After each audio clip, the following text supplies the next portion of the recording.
Pas la première fois que tu entendais des cris de singe à Saragosse. Tu l'avais déjà entendu, mais pourquoi cette fois-ci tu voulais quitter le terrain? Ce n'était pas peut-être la première fois, mais c'était la fois de trop.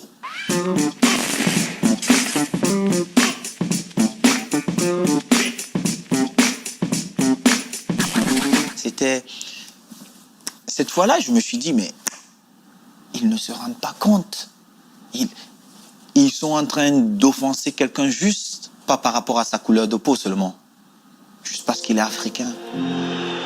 Et regardez, ça c'est le geste d'épaule qui désigne la couleur de peau d'Alvaro et qui dit aux supporters de Saragosse, regardez messieurs, il a la même couleur de peau que moi et vous venez m'insulter.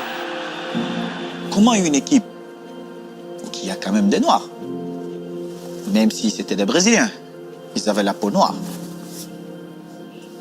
Les supporters font des cris de singe à un autre qui a la même peau que leur joueur. Mais c'est parce que je suis africain. Et à ce moment-là, vu que des questions se bousculaient dans ma tête, j'ai pris la décision de quitter le stade.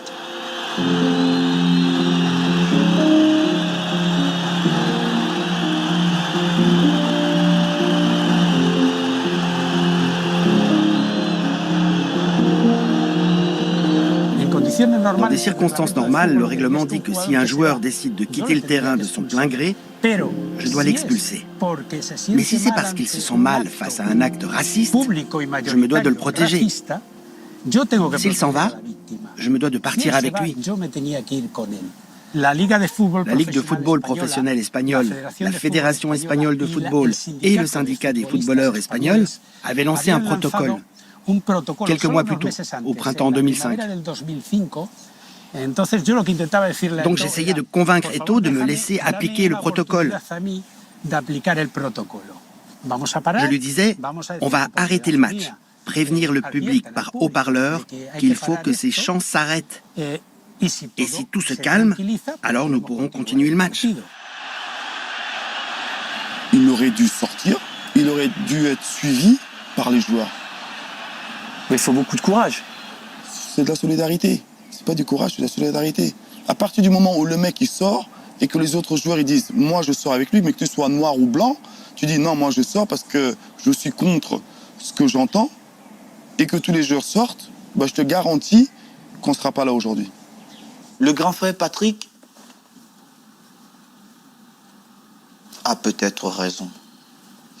Mais je pense que l'idée de Franck Rashkad était la meilleure à cet instant-là.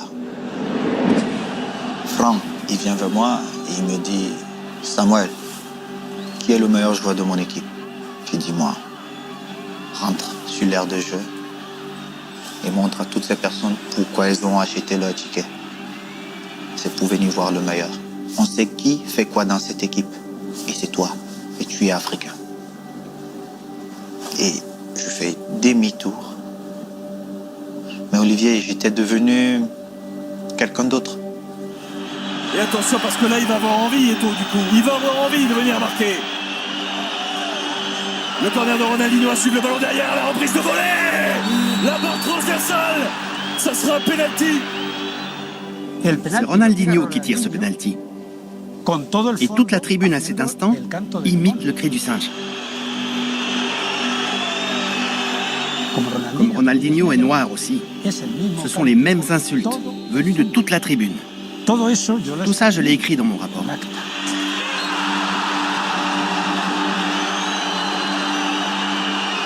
Quand tu vois que les cris de singe, tout ce qui se passe dans les stades, il n'y a aucune sanction. La mesure forte pour toi, ça serait que tous les Noirs, Les joueurs de couleur, disent on ne joue pas. tu penses que ça serait efficace? Quoi? Beaucoup de gens vont perdre l'argent. Et quand tu touches déjà la poche de quelqu'un, je vais te dire, il va trouver des solutions. En premier, les télés. Et tu verras que ces patrons-là mettront la pression à ces instances qui dirigent le football mondial et beaucoup de choses vont changer.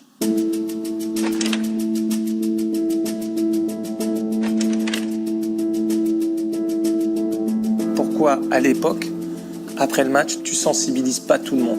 Déjà, j'ai essayé de faire beaucoup de choses.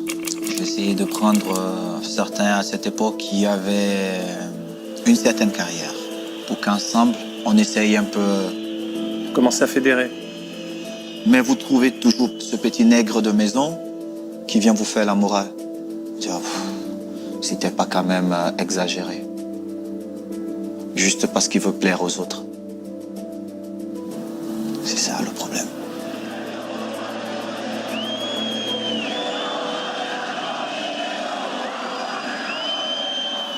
Il faut comprendre qu'en Espagne, comme probablement dans d'autres pays latins, on est tous les Espagnols, avec deux fantasmes à l'intérieur de nous que très peu arrivent à dominer.